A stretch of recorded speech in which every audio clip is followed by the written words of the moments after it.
Hey guys, welcome back to my YouTube channel. आज हम बात करेंगे ड्रामा सीरियल इंतकाम की नेक्स्ट आने वाली एपिसोड में। अरूसा जोया के घर चली जाती है, लेकिन वहां पर अरूसा की मां अरूसा को अपने घर में ले जाती है। लेकिन जैसे पीछे वलीद को पता चलता है, तो अब वलीद का रिएक्शन अपनी मां के साथ क्या आएगा? क्या अरूसा को फिर से अपने घर में ले आएगा, या सबा बेगम उसे अपनी बातों में घुमा कर वलीद के दिल में अरूसा के लिए नफरत पैदा कर पाएगी? तो जल्दी से हमारे चैनल को सब्सक्राइब कर दें और साथ में लगे बेल आइकन बटन को लाजमी प्रेस कर दें, ताकि नई से नई आने वाली वीडियो को नोटिफिकेशन आप लोगों को आसानी के साथ मिल सके। वलीद को पता चलता है तो वलीद बहुत ज्यादा गुस्से में होता है, परेशान होता है। वलीद का वालिद वलीद के पास आता है तो वलीद अपने वालिद के सामने शिकवा शिकायत करना शुरू कर देता है और उससे कहता है कि अबू जान, ये कैसे हो सकता है कि अरूसा के ऊपर माँ ने इतना बड़ा इल्ज़ाम लगाया? उसे ऐसा नहीं करना चाहिए था। कम से कम वो मेरे पास आकर पूछती या मेरे पास अरूसा को लेकर आती, मैं उससे पता करता। मेरा पूरा यकीन है कि अरूसा ऐसा काम बिल्कुल भी नहीं कर सकती। उसका वालिद उसे समझाने की कोशिश करता है, उससे कहता है कि बेटा, आपको परेशान होने की कोई भी ज़रूरत नहीं है। मैं खुद जाकर सबा बेगम के साथ बात करूंगा और मैं कोशिश करूंगा कि मैं अरूसा को तुम्हारे पास फिर से मैं ले आऊं।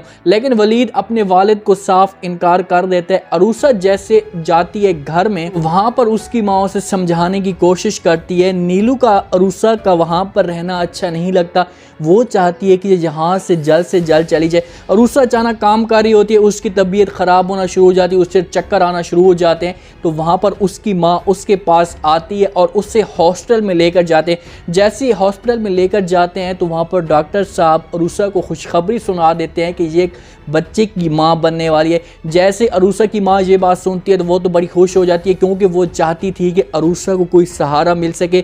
बेचारी इतनी तकलीफ़ें बर्दाश्त कर रही है, इतने जुल्म बर्दाश्त कर रही है। इसके पास कोई एक बच्चा या इसके पास कोई बच्ची होगी तो वो उसके साथ अपना वक्त गुजारेगी, तो इसका जो टाइम होगा वो अच्छी तरीके से गुजर पाएगा। अरूसा को घर लेकर आते हैं, नीलू को सबको पता चलता है, सब खुश हो जाते हैं। नीलू इस बात पे खुश होती है कि अरूसा के पास अब बच्चा जो आएगा, इस तरीके से हम वलीद को और उसकी फैमिली को ब्लैकमेल करने की कोशिश करेंगे तो हो सकता है कि वो इस ब्लैकमेल में आकर जो हमारी जायदाद का हिस्सा है वो हमें मिल पाए। इस वजह से नीलू उसे वहां पर रहने के लिए रजामंद हो जाती है कि अरूसा इस जगह पर रह सकती है।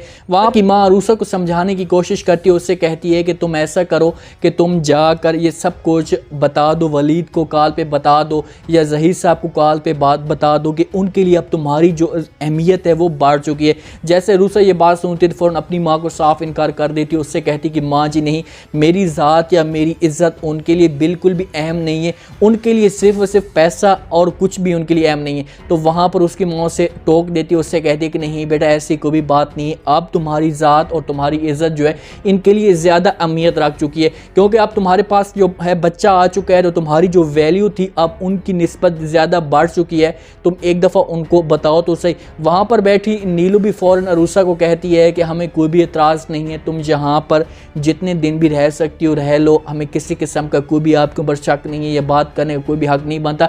लेकिन कम से कम ये जो खुशी आपको मिली है, ये तुम जाकर वलीद भाई को बता दो, उसके साथ कॉल पे बात कर लो, ताकि उन लोगों को पता चल सके कि हमारे पास कोई अब बच्चा आने वाला है, तो हो सकता है कि वो अब तुम्हें यहाँ से ले जाएं। लेकिन अरूसा वहाँ पर इनकी बातें कोई भी नहीं सुनती, लेकिन उसके सोच में जो होती है, जहन में होती है, अपनी माँ की बातें बैठना शुरू हो चुकी होती हैं कि वाकई ये कुछ ठीक कह रही है और मैं अब जाकर वलीद को बताऊंगी। ये वलीद को बताएगी, लेकिन अब नीलू जो होगी वो शहजाद के पास जाएगी, उसे खूब जाकर धमकाएगी, उससे कहेगी कि अब अरूसा का है बच्चा आने वाला है और इस बच्चे के ज़रिए हम इन लोगों को ब्लैकमेल कर सकते हैं और अपनी जो जायदाद है वो इनसे हासिल कर सकते हैं। लेकिन यहाँ से इन्हें कुछ भी नहीं मिलेगा, क्योंकि नीलू की जो ख्वाहिशात होंगी वो सारी की सारी अधूरी रह जाएंगी।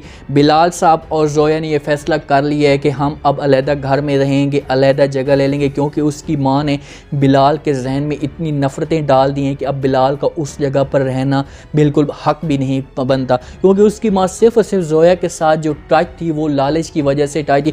जैसे सैमा बेगम को ये बात पता चलती है, फ़ौरन आती है अपनी सास के पास और उसके साथ बातें करना शुरू कर देती है।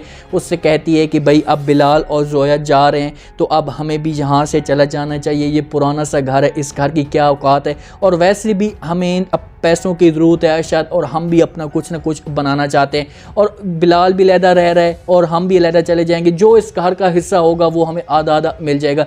जैसे उसकी सास ये बात सुनती है तो उससे कहती है कि तुम्हारे जो करतूत हैं या तुम्हारी जो बातें हैं वो मैं सारी समझ चुकी हूँ कि तुम किस लिहाज से बात कर रही हो, क्योंकि सैमा बेगम का जो टारगेट होता है कि पैसा बनाऊँ, कहीं से मुझे पैसा मिले, मैं पैसा अपने पास जमा करती जाऊँ, अपने पास रखती जाऊँ, जब अलहदा हो जाए तो उसके बाद हम पैसा क्यों निकाल दें। आपने अक्सर ये औरतें देखी होंगी हकीकत ज़िंदगी में भी, पहले जब इकट्ठी होती हैं तो पैसा जमा शुरू कर देती हैं, जमा करती हैं, जब अलहदा होती हैं तो उसके बाद पैसे को शो कर देती है। तो सैमा बेगम के पास साथ भी यही हाल होता है, लेकिन उसकी सास ये सारी हालत जान जाती है कि अगर मैंने ये पुराना घर बेच दिया, बिलाल मुझसे जा रहा है, उसके बाद ये लोग भी जाएंगे, ये लालच की वजह से इस मेरे साथ मौजूद हैं कि मेरे पास घर है या थोड़ी बहुत दौलत है, वो इस वजह से मेरे साथ रह रहे हैं। तो उसे कहती है कि मुझे सब कुछ पता है तुम्हारे करतूतों का, तुमने अपने पैसे अपने पास कितने बना लिए हैं, तुमने मेरे बेटों को हराम की कमाई पे लगाकर अपने पास सारे पैसे जमा करना शुरू कर देती हो। रहील की ऐसा ऐसा असलियत आना शुरू हो चुकी है सबके सामने, उसके इर्द गिर्द जो घेरा होता है